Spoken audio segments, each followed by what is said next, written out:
Bonjour à toutes et à tous, bienvenue une dernière fois ici au Golf International de Pont-Royal pour ce dernier plateau débriefing de cette édition 2023 de l'Obs Open de Provence. Sandra Pommier et Eric Pommier sont à mes côtés, les organisateurs de cette édition 2023. Bonjour à vous deux. Bonjour. Bonjour Jean-Louis. Alors je sais que ça a été compliqué parce qu'il y a encore quelques mois on ne savait pas si cette édition allait avoir lieu. Peut-être Eric, un mot. Satisfait j'imagine de cette formidable semaine avec un temps exceptionnel. Plus que satisfait vraiment Jean-Louis. Tout a été réuni cette semaine puisque le temps vraiment il fait un temps d'été en fait. On est au mois d'octobre, il fait un temps d'été, c'est fabuleux.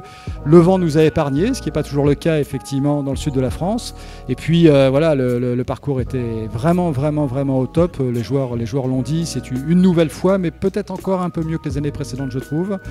Et puis tout le monde autour de ce tournoi, tous les bénévoles, les 120 bénévoles, etc. C'est fabuleux. Et ça a été un peu plus compliqué que d'habitude à organiser, c'est vrai.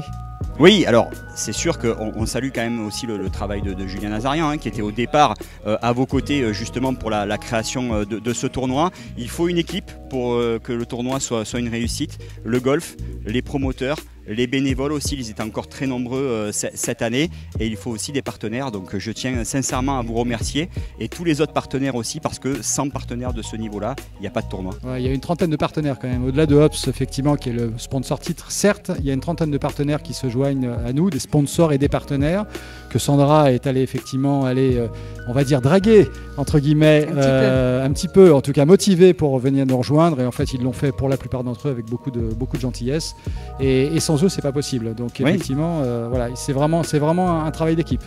Et un grand coup de chapeau aussi à Sandra Merci qui s'est investie corps et âme avec quelques bonnes âmes aussi. On pense notamment à Micheline ou à Sylvette.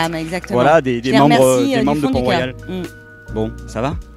Mieux, soulagé? Ça va mieux, effectivement. C'est un peu de pression, mais effectivement, on avait des super conditions. Donc bon là, tout va bien maintenant. Bon, avec la superbe victoire aussi de Vacarissas, l'Espagnol, qui s'impose sur les terres de CV. Exactement, ça c'est un très beau symbole. On a eu, comme je l'ai dit tout à l'heure, à la remise des prix, voilà, des vainqueurs de toute nationalité, français, anglais, suédois et hollandais, et maintenant espagnol. Il nous manquait quand même un espagnol sur les terres de CV. On est ici un petit peu sur des terres espagnoles, c'est vrai. Oui, avec aussi Félix Maury qui n'a pas démérité, il finit deuxième ex-aequo. Alors c'est pas le seul des Français à ne pas avoir démérité, mais Félix a fait une super partie, deuxième ex-aequo.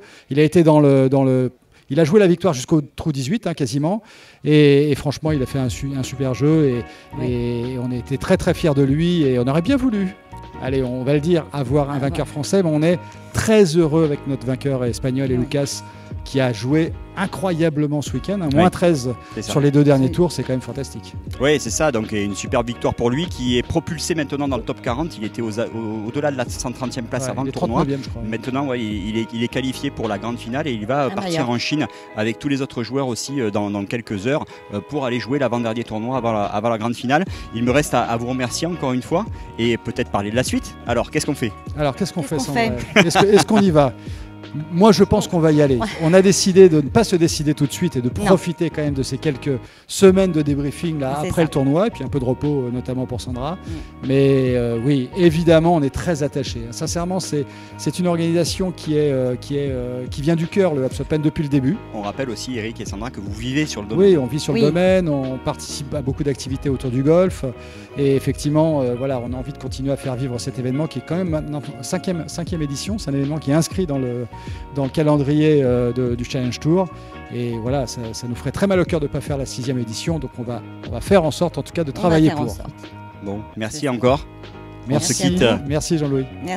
On se quitte avec le classement final de cette 5e édition de l'Obs Open de Provence et on vous donne donc rendez-vous normalement l'année prochaine pour la 6e édition ici au Golf International de Pont-Royal. Merci encore. Salut.